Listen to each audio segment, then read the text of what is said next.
삶의 가장 큰 기적은 사랑입니다. 그리고 사랑은 가장 커다란 신비예요. 삶보다도 더 큰 신비입니다. 왜냐하면 사랑은 삶이 존재하는 본질이기 때문입니다. 사랑은 원천이며 종착점이에요. 그러므로 사랑을 잃는 사람은 모든 것을 잃는 것입니다. 그러나 사랑을 감정으로 오해하지 맙시다. 사랑은 감정이 아니에요. 느낌이 아닙니다. 사랑은 가장 미묘한 에너지예요. 전기보다도 더 미묘합니다. 모든 에너지의 근본이 사랑입니다. 사랑은 여러 가지 방법으로 드러나죠. 사랑을 이해해야 합니다. 육체, 마음, 영혼, 예수가 신이 삼위일체라고 말한 것은 인간에 대한 깊은 이해가 있었기 때문입니다. 만일 어떤 신이 존재한다면 그는 삼위일체여야만 합니다. 왜냐하면 존재하는 모든 것에는 세 가지 층이 있기 때문입니다. 힌두교도들은 그것을 세 가지 자질이라고 불러요. 사트바, 라자스, 타마스. 예수는 그것을 삼위일체라고 불렀습니다. 사랑의 그들을 통해 자신을 표현할 때 그것은 먼저 육체로 표현합니다. 그것이 섹스예요. 사랑이 더 높고 더 깊고 더 미묘한 마음을 통해서 자신을 표현한다면 그것은 사랑이라고 불립니다. 그리고 사랑이 영혼을 통해서 자신을 표현한다면 그것은 기도가 됩니다. 그리고 그대 안에는 삼위일체를 넘어서는 것도 있습니다. 힌두교도들은 그것을 뚜리아라고 불렀어요. 뚜리아라는 건 네 번째라는 뜻입니다. 그들은 그것에 이름을 붙이지 않았습니다. 왜냐하면 그것은 이름을 붙일 수가 없기 때문입니다. 세 가지는 이름을 붙일 수가 있어요. 그것들은 현상세계에 속해 있기 때문입니다. 그러나 네 번째는 이름을 붙일 수가 없어요. 그것은 드러나지 않은 세계에 속해 있기 때문입니다. 그러나 그것은 모든 것의 근원입니다.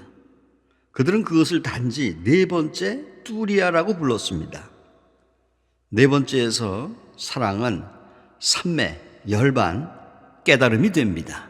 첫 번째로 똑같은 에너지인 사랑이 육체를 통해서 표현될 때 그것은 섹스가 됩니다. 모든 것이 원만하고 섹스가 자연스럽게 흘러나온다면 그것은 아름다운 경험입니다.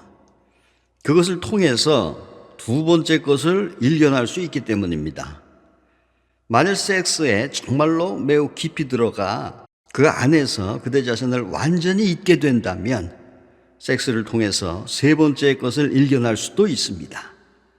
그리고 만일 섹스가 완전한 오르가즘이 된다면 그것을 통해서 네 번째 저 너머의 것조차도 일견할 수 있는 아주 드문 순간도 맞이할 수가 있습니다.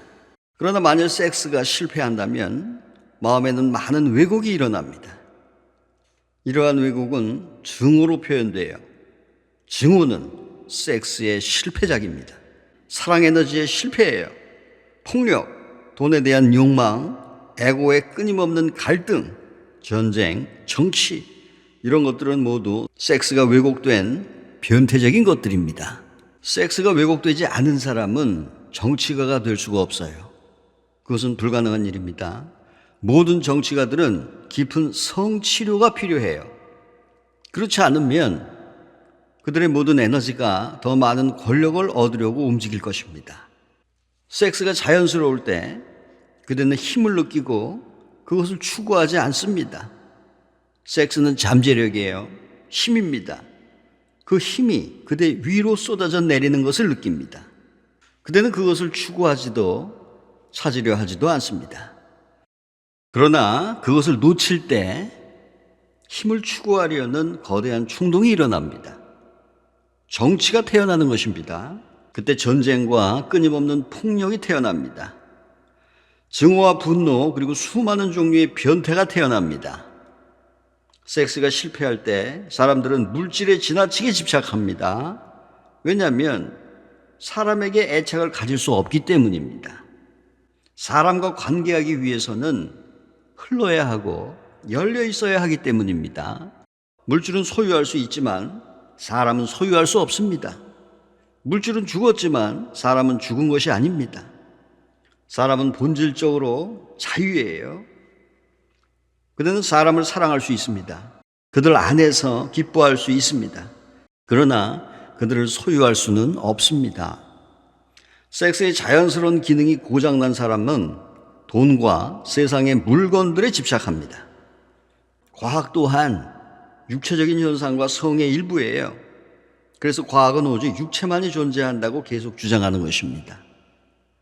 섹스는 육체 이외의 다른 것을 모르기 때문입니다. 과학은 마음이 존재한다는 것조차도 믿지 못합니다. 영어는 또 말할 것도 없습니다. 그리고 저 너머의 것은 당연히 완전히 배제됩니다. 과학은 인간이 오직 육체일 뿐이라고 주장합니다. 바로 이것이 과학의 성향이에요. 그리고 과학이 탐구하는 모든 것은 성적인 호기심에 바탕을 두고 있습니다. 그리고 그것 또한 변태인 것입니다. 과학이 창조적이라면 과학은 변태가 아닙니다. 그때 섹스는 원만하게 작동하고 에너지는 흐릅니다. 정체되거나 썩지 않습니다. 인간이 달에 착륙할 수 있으면서 절반의 인류가 굶주린다는 것은 믿기 어려운 일입니다. 과학 전체가 전쟁 지향적이고 폭력 지향적이며 파괴적입니다. 섹스가 원만해지면 좋겠지만 그것은 매우 어려운 일입니다. 왜냐하면 모든 종교가 섹스에 적대적이기 때문입니다.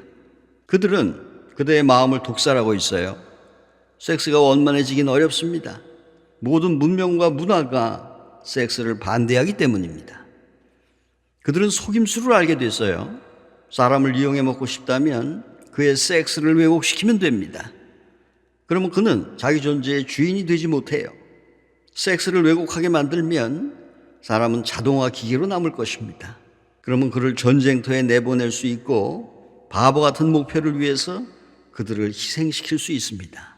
사랑을 알게 된 사람은 억지로라도 누구를 싫어할 수가 없어요. 그가 파괴적이 되는 것은 매우 어려운 일이에요. 그러나 모든 국가들은 내면에서 파괴심으로 끓어오르는 파괴적인 사람들, 어떤 면에서는 미친 사람들이 필요합니다. 그렇지 않으면 이 세상의 군대들은 어떻게 되겠는가? 군인이 되기 위해서는 어떤 광기가 필요합니다.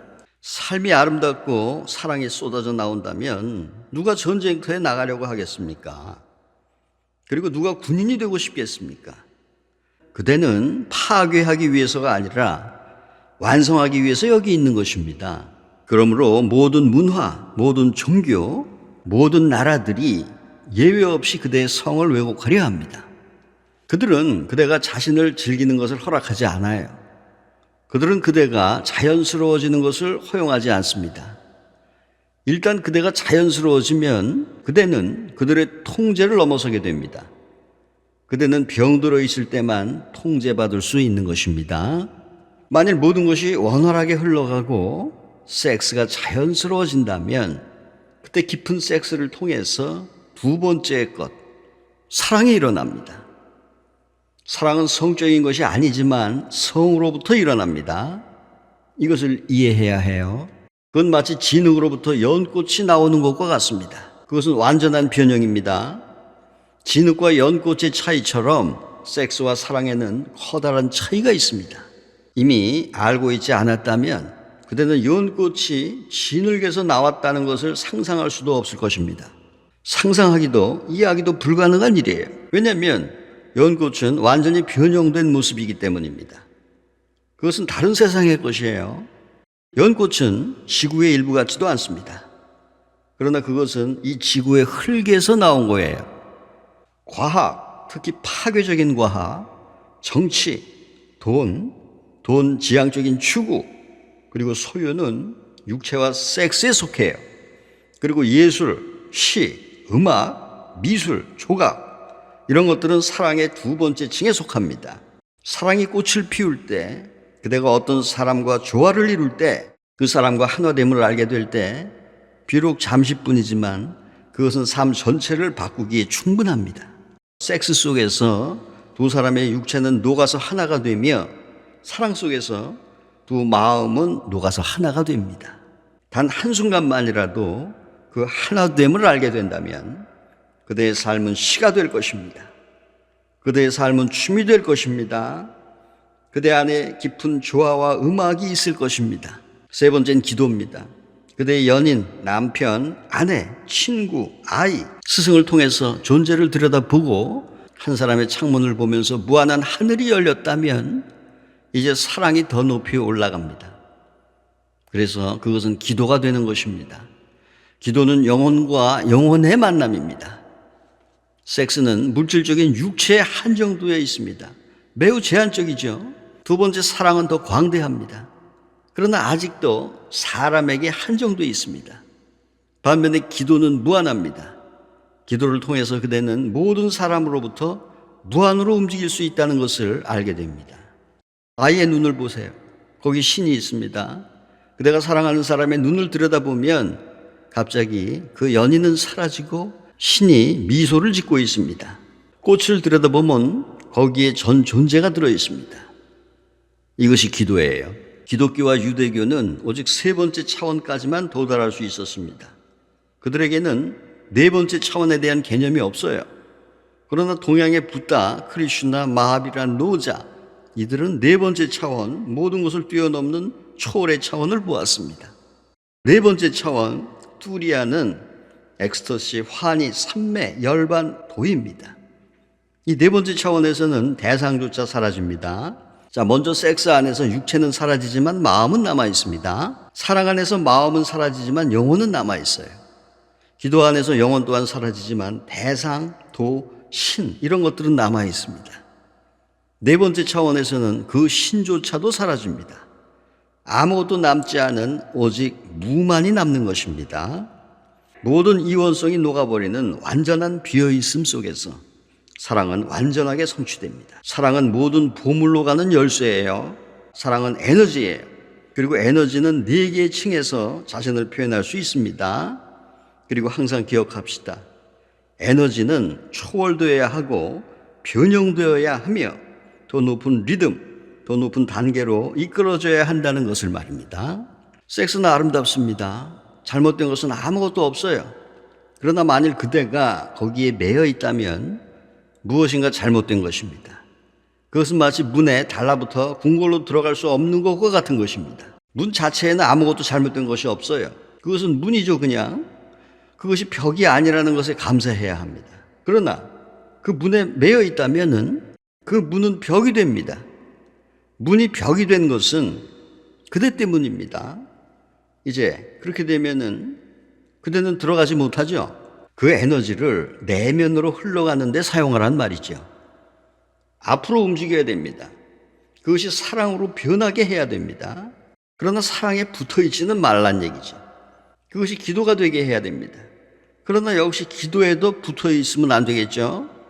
무에 도달할 때까지는 계속 움직이고 또 움직여야 됩니다. 모든 것이 녹아들었을 때 그대는 연꽃의 무한한 꽃피움이 온 것입니다. 내면 세계를 가장 깊이 탐구하는 힌두교인들은 에너지가 최고 정점에 도달할 때 그것을 1000개의 잎이 달린 연꽃의 개화, 즉 사스라라고 말합니다. 그것은 그대 몸 안의 마지막 차크라입니다. 처음은 섹스고 마지막은 연꽃, 사스라입니다. 어디에도 붙어있지 맙시다.